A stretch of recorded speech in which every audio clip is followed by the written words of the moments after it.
ఓం శాంతి. ఈరోజు మురళి 11/3/2026. మధురమైన పిల్లలారా, స్మృతి యాత్రలో రేస్ చేసినట్లయితే పుణ్యాత్మగా అయిపోతారు. అంతే కదా, అన్నింటికన్నా మోస్ట్ ఇంపార్టెంట్ స్మృతి యాత్ర. దీంట్లో పరుగు పందెం చేస్తే పుణ్యాత్మగా అయిపోతాం, స్వర్గ రాజ్యాధికారం లభిస్తుంది. ప్రశ్న: బ్రాహ్మణ జీవితంలో అతీంద్రియ సుఖపు అనుభూతి కలగకపోతే ఏమని భావించాలి? అంటే బ్రాహ్మణ జీవితంలోనే అతీంద్రియ సుఖం అనేది లభిస్తుంది. అందుకే గాయనం కూడా ఉంది, అతీంద్రియ సుఖం అడగాలంటే గోప వల్లభుని గోప గోపికలను అడగండి అని. సో సంగమయుగంలోనే అతీంద్రియ సుఖం అనుభవం చేయాలి. మరి ఈ సమయంలోనే అనుభవం కాలేదంటే ఏమనుకోవాలి?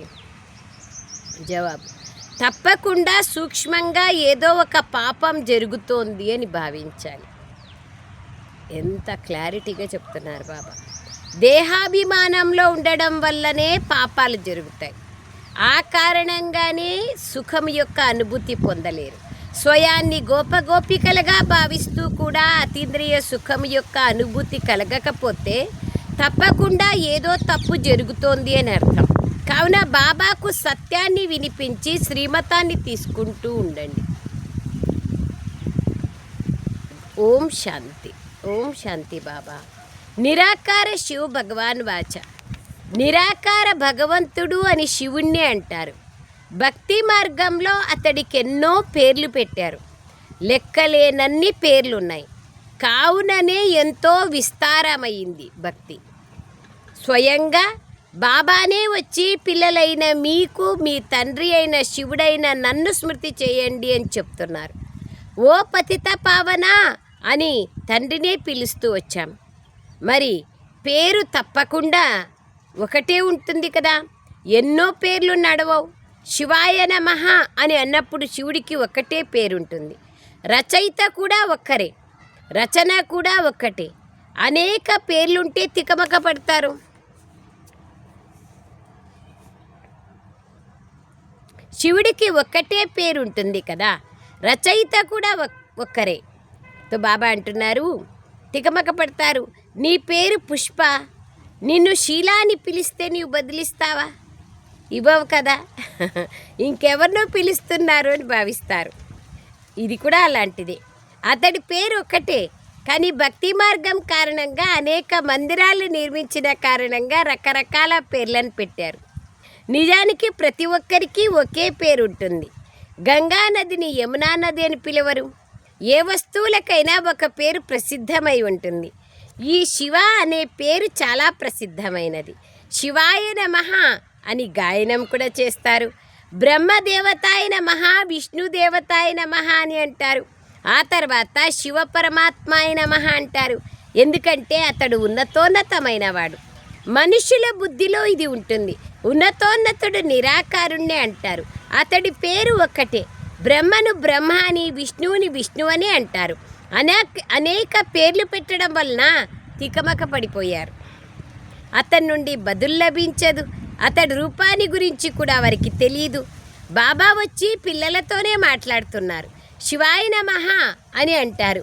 ఆ ఒక్క పేరే సరైనది. శివశంకర అని అనడం కూడా తప్పే. శివుడు శంకరుడు వీరిరువురి పేర్లు వేరువేరు కదా. లక్ష్మీనారాయణల పేర్లు వేరువేరుగా ఉన్నట్లు ఇవి కూడా వేరువేరు.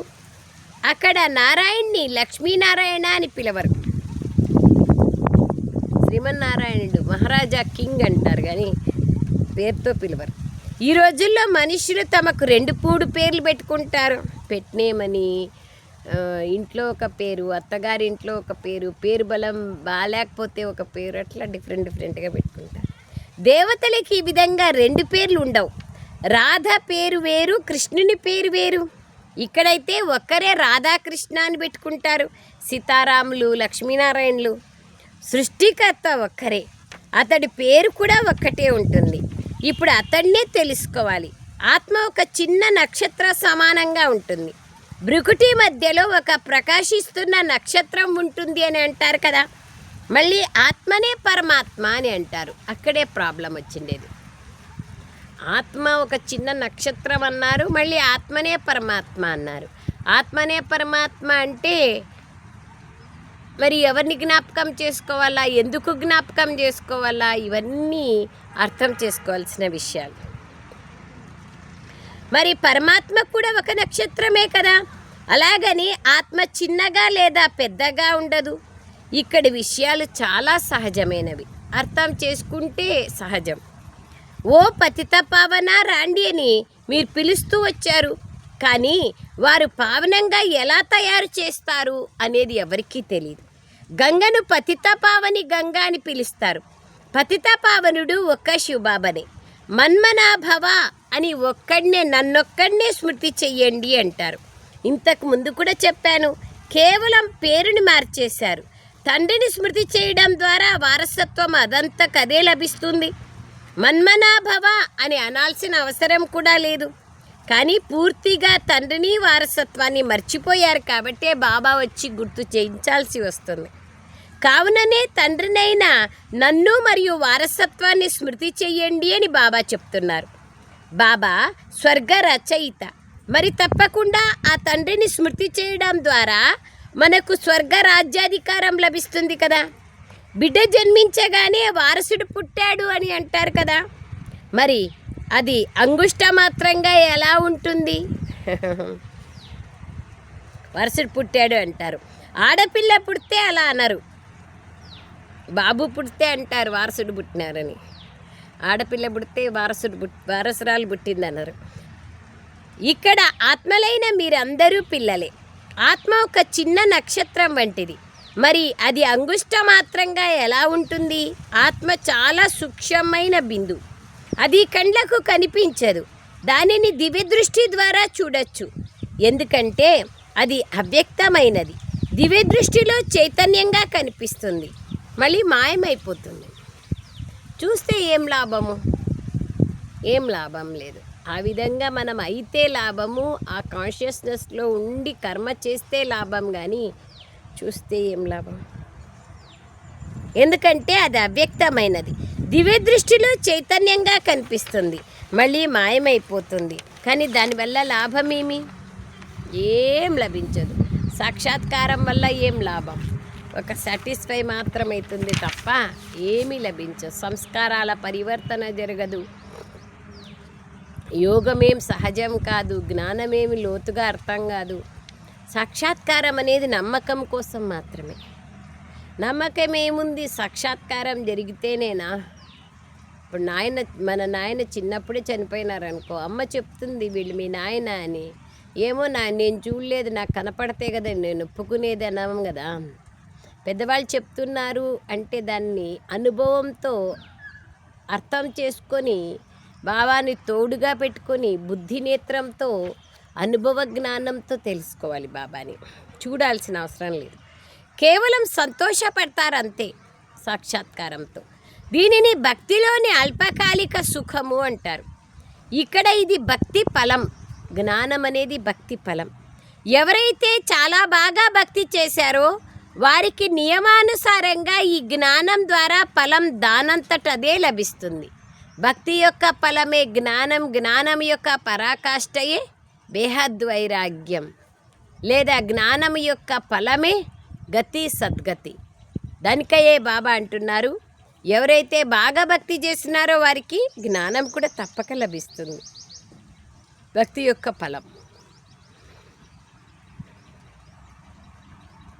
బ్రహ్మ మరియు విష్ణువుని కలిపి చూపిస్తారు.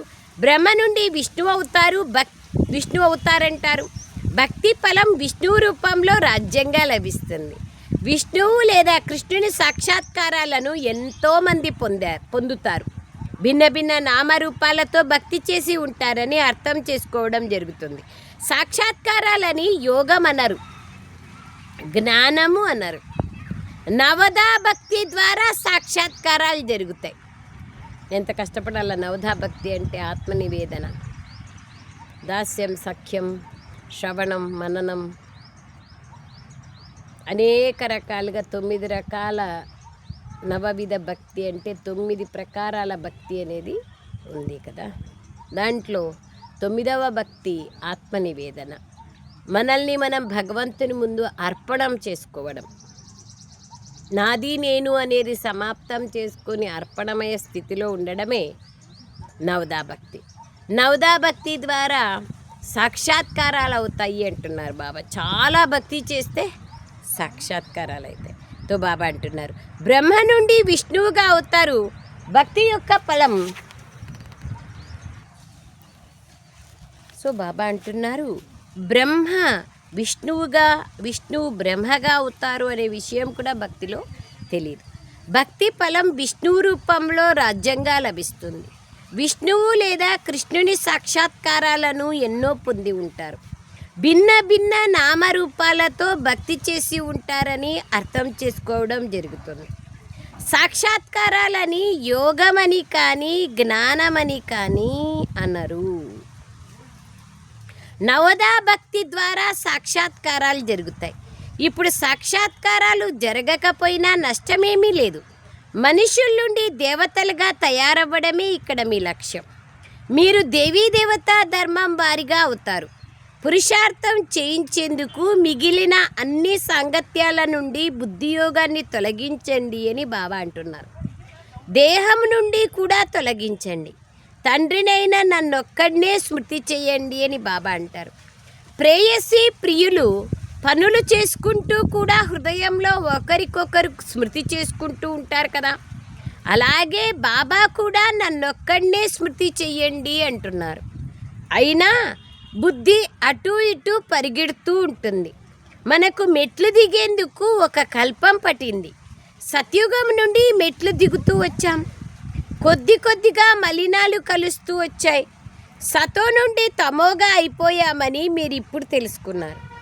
ఇప్పుడు మళ్ళీ తమో నుండి సతోగా అయ్యేందుకు బాబా హై జంప్ చేయిస్తున్నారు. ఒక్క క్షణంలో తమో ప్రధానుల నుండి సతో ప్రధానులుగా అయిపోతారు. ఒక క్షణం అంటే ఏ క్షణంలో మనం మారుతామో ఆ క్షణాన్ని ఒక క్షణం అంటారు కదా. కావున మధురాతి మధురమైన పిల్లలు పురుషార్థం చేయాల్సి ఉంటుంది. బాబా శిక్షణ ఇస్తున్నారు. మంచి తెలివైన పిల్లలు కూడా ఇది తప్పకుండా కష్టమేనని అర్థం చేసుకుంటారు. కొందరు స్పష్టంగా తెలియచేస్తారు, కొందరు ఏమీ చెప్పరు. మీ స్థితి గురించి తెలియచేయాల్సి ఉంటుంది. బాబానే స్మృతి చేయకపోతే వారసత్వం ఎలా లభిస్తుంది? నియమబద్ధంగా స్మృతి చెయ్యరు. ఇక్కడ లాజిక్ ఉంది. నియమబద్ధంగా స్మృతి చెయ్యరు. స్మృతి చేయడంలో కూడా నియమబద్ధంగా అంటే ఏమిటి ఆలోచించండి. అంటే స్వయంని ఆత్మ అని తెలుసుకొని బాబాని యథార్థంగా తెలుసుకొని గుర్తు చేసుకోవడం. బాబానే స్మృతి చేయకపోతే వారసత్వం ఎలా లభిస్తుంది? నియమబద్ధంగా స్మృతి చెయ్యరు. మేము శివబాబాకు చెందిన వారమే కదా అని భావిస్తారు. స్మృతి చెయ్యని కారణంగా కింద పడిపోతారు. బాబాను నిరంతరం స్మృతి చేయడం ద్వారా మలినాలు తొలగిపోతాయి. ధ్యాస ఉంచాల్సి పడుతుంది. ఎప్పటి వరకైతే శరీరం ఉంటుందో అప్పటి వరకు పురుషార్థం నడుస్తూ ఉంటుంది. స్మృతిని గడియ మర్చిపోతున్నామని బుద్ధి కూడా చెప్తుంది.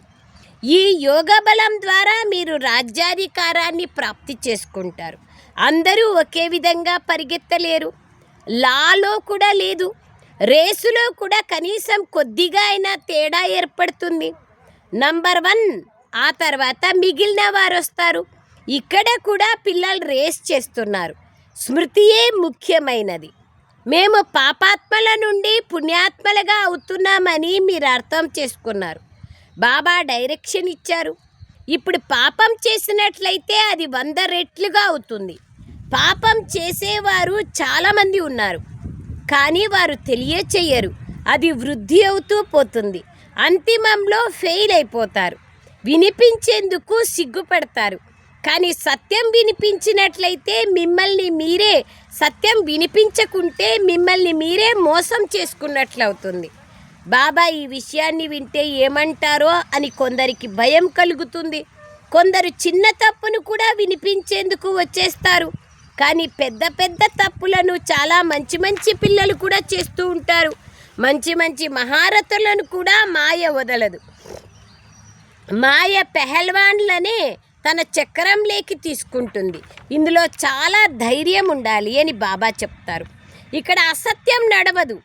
సత్యాన్ని వినిపించినట్లయితే తేలికగా అవుతారని బాబా అర్థం చేయిస్తారు.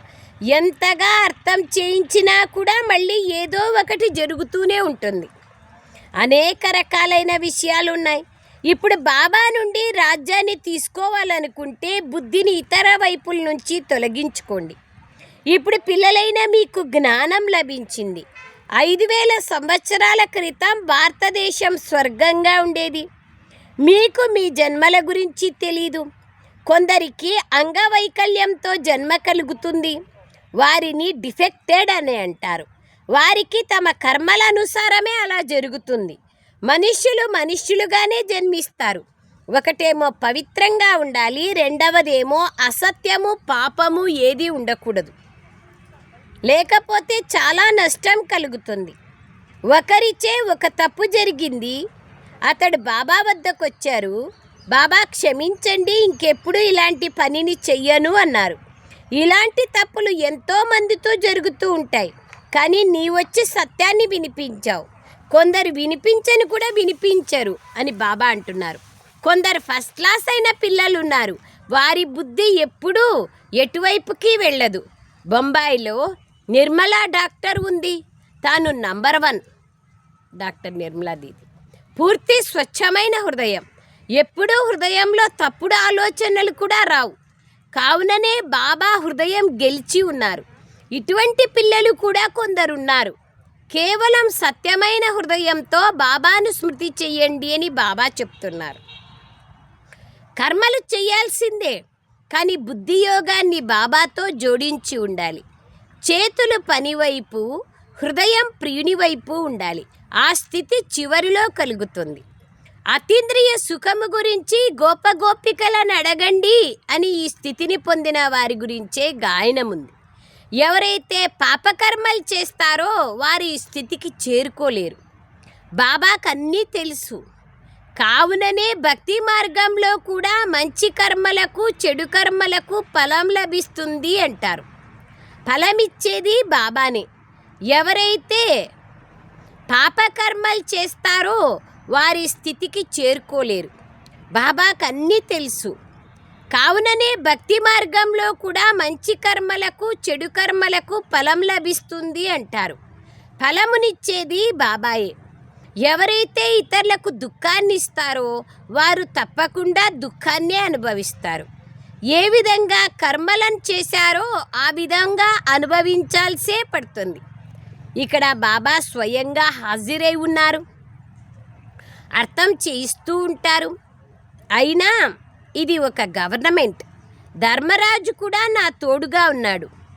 ఈ సమయంలో మీరు నా నుండి ఏది దాచకండి అని బాబా చెప్తున్నారు. బాబాకు అన్నీ తెలుసు కదా అని భావించడం కాదు. మేము శివబాబా నుండి మా హృదయంలో క్షమాపణ తీసుకుంటాము అంటారు. కానీ అలా ఏది క్షమించబడదు. ఎవరి పాపము ఎప్పుడూ దాగి ఉండదు.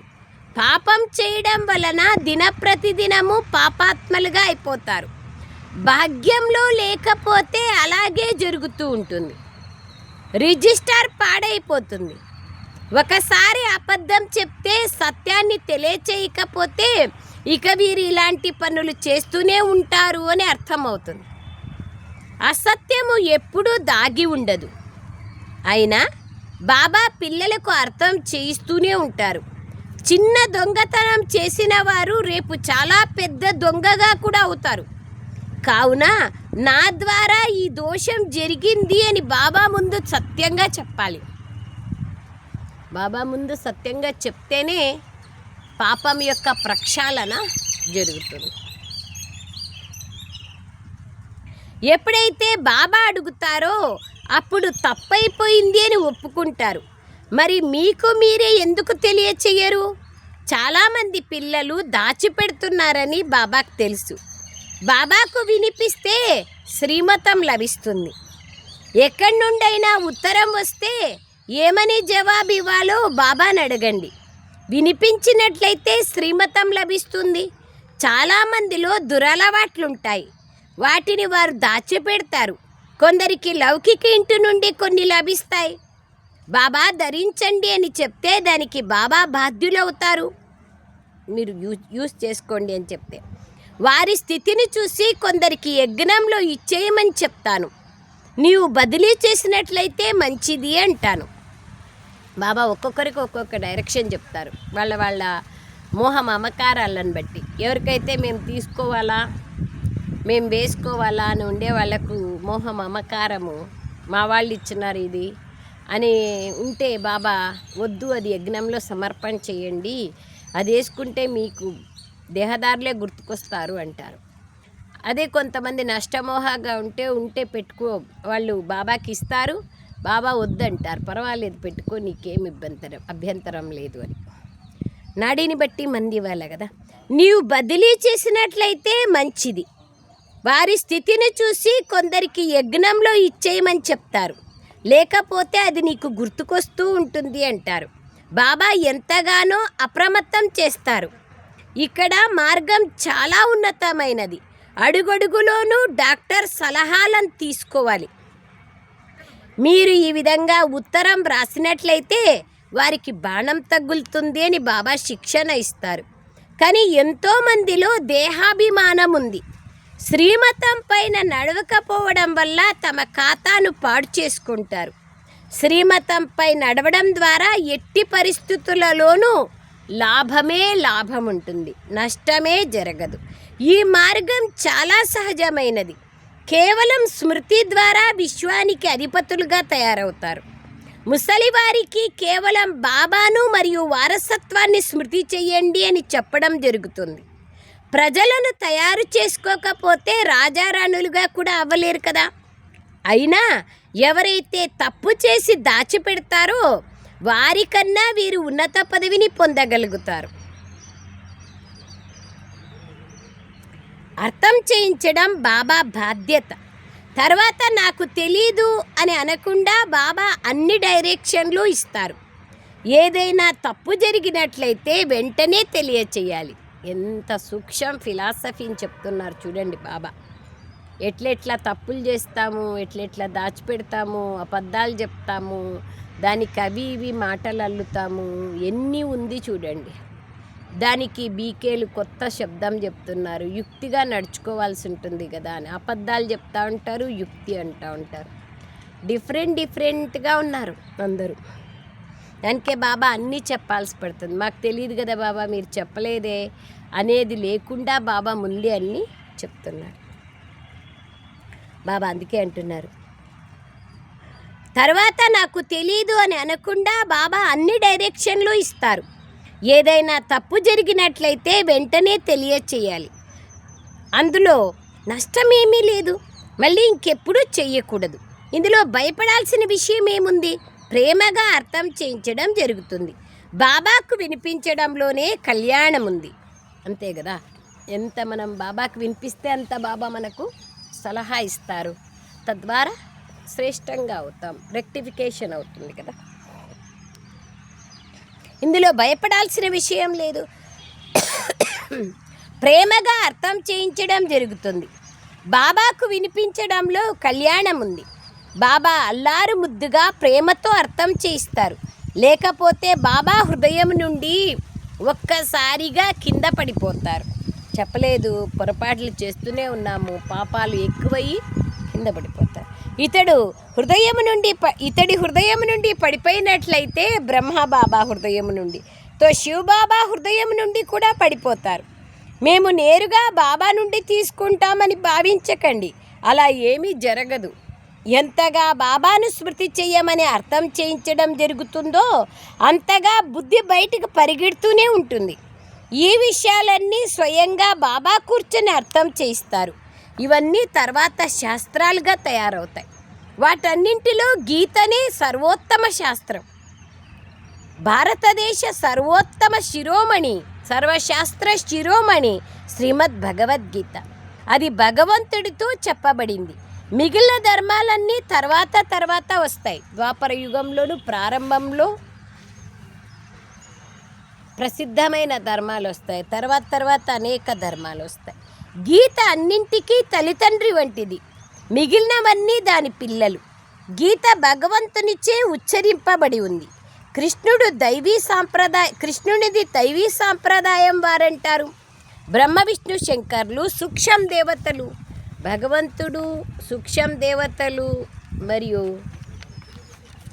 దైవీ రాకుమారుడు. దేవతలకి చాలా డిఫరెన్స్ ఉంది కదా. జనన మరణ చక్రాల్లోకే రారు కదా బాబా. దేవతల కన్నా ఉన్నతమైన వారు పరమాత్ముడు. బ్రహ్మ విష్ణు శంకర్లను రచించిన వారు శివుడు. ఇది పూర్తిగా స్పష్టంగా ఉంది. అందుకే దేవాది దేవ అని పిలుస్తాం. బ్రహ్మ ద్వారా స్థాపన అని అంటారే కానీ కృష్ణుని ద్వారా స్థాపన అని ఎప్పుడు అన్నారు. ఒకవేళ కృష్ణునిలో వచ్చింటే కృష్ణుని ద్వారా స్థాపన అనాలి కదా. ఎంత బాగా చెప్తున్నారు. బ్రహ్మ రూపాన్ని కూడా చూపించారు. దేని స్థాపన? విష్ణుపురి స్థాపన. ఈ చిత్రం పూర్తిగా హృదయంలో ముద్రించబడిపోవాలి. మేము శివబాబా నుండి అనగా బ్రహ్మ ద్వారా వారసత్వాన్ని తీసుకుంటున్నాం అని పిల్లలు అంటారు. తండ్రి లేకుండా తాత వారసత్వం లభించదు. ఎప్పుడైనా ఎవరైనా కలిస్తే తండ్రి తన కొడుకునే స్మృతి చేయమని చెప్తున్నారని చెప్పండి. శివబాబా బ్రహ్మబాబా కూడా శివబాబానే స్మృతి చేయమని చెప్తారు. అచ్చా मीठे मीठे सिखलदे बच्चों प्रति मात पिता बाप दादा का याद प्यार और गुड मॉर्निंग. रूहानी बाप की रूहानी बच्चों को नमस्ते. हम रूहानी बच्चों की रूहानी मात पिता बाप दादा को याद प्यार गुड मॉर्निंग और नमस्ते नमस्ते नमस्ते. बाबा नमस्ते. थैंक यू बाबा. సారాంశం. బాబా అంటారు, లక్ష్యం చాలా ఉన్నతమైనది కావున అడుగడుగులోనూ డాక్టర్తో సలహాలు తీసుకోవాలి. శ్రీమతం పైన నడవడంలోనే లాభం ఉంది. బాబా నుండి ఏదీ దాచకూడదు. సెకండ్ పాయింట్, దేహము మరియు దేహదారుల నుండి బుద్ధియోగాన్ని తొలగించి ఒక్క బాబాతోనే జోడించాలి. కర్మ చేస్తూ కూడా ఒక్క బాబా స్మృతిలో ఉండేందుకు పురుషార్థం చేయాలి. వరదానం, సదా ఏకరసమైన సంపన్న మూడ్లో ఉండే పురుషార్థుల నుండి ప్రాలబ్ధ స్వరూపులుగా కండి. సదా ఏకరసంగా ఉండాలి. కొంతమంది పిల్లలు మూడ్ చాలా మారుతూ ఉంటుంది. ఒక్కోసారి ఆశ్చర్యకరమైన మూడు, ఒక్కోసారి ప్రశ్నార్థకమైన మూడు, ఒక్కోసారి తికమక పడే మూడు, ఒక్కోసారి టెన్షను, ఒక్కోసారి అటెన్షను అనే ఊయలలో ఇలా మారుతూ ఉండడం బాబ్దాదా వతనం నుండి చూస్తారు. కానీ సంగమ యుగం యొక్క ప్రాలబ్ధపు యుగమే కానీ కేవలం పురుషార్థం యొక్క యుగం కాదు. కావున తండ్రి గుణాలు ఏవైతే ఉన్నాయో అవే పిల్లల గుణాలు. తండ్రి స్టేజ్ ఏదైతే ఉందో అదే పిల్లలది కూడా. ఇదే సంగమ యుగం యొక్క ప్రాలబ్ధం. కావున సదా ఒకే ఏకరసమైన సంపన్నమైన మూడ్లో ఉండండి. అప్పుడే తండ్రి సమానమైన వారు అనగా ప్రాలబ్ధ స్వరూపం కలవారు అని అంటారు.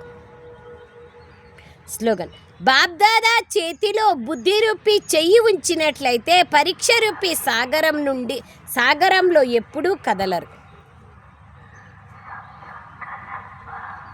సో బాబా అంటున్నారు, అవ్యక్త సూచన, నిశ్చయం అనే పునాదిని దృఢంగా చేసుకొని సదా నిర్భయంగా నిశ్చింతగా ఉండండి. విశ్వాసపాత్రుల యొక్క మొదటి గుర్తు ప్రతి క్షణము ప్రతి కర్మలో శ్రీమతం పైన ఖచ్చితంగా నడుస్తారు. ఖచ్చితమైన మూర్తిగా అవటం అనగా సమ్మెట దెబ్బలు తగలటం. సమ్మెట ద్వారానే దానిని చెక్కుతూ సరిదిద్దుతారు. మీరైతే అనేకమైన సుత్తి దెబ్బలు తినడంలో అనుభవజ్ఞులుగా అయిపోయారు. ఇందులో కొత్త విషయం ఏమీ లేదు. ఇదంతా ఆటలాగా అనిపిస్తుంది కదా. చూస్తూ ఉంటారు, నవ్వుతూ ఉంటారు మరియు ఆశీర్వాదాలు ఇస్తూ ఉంటారు.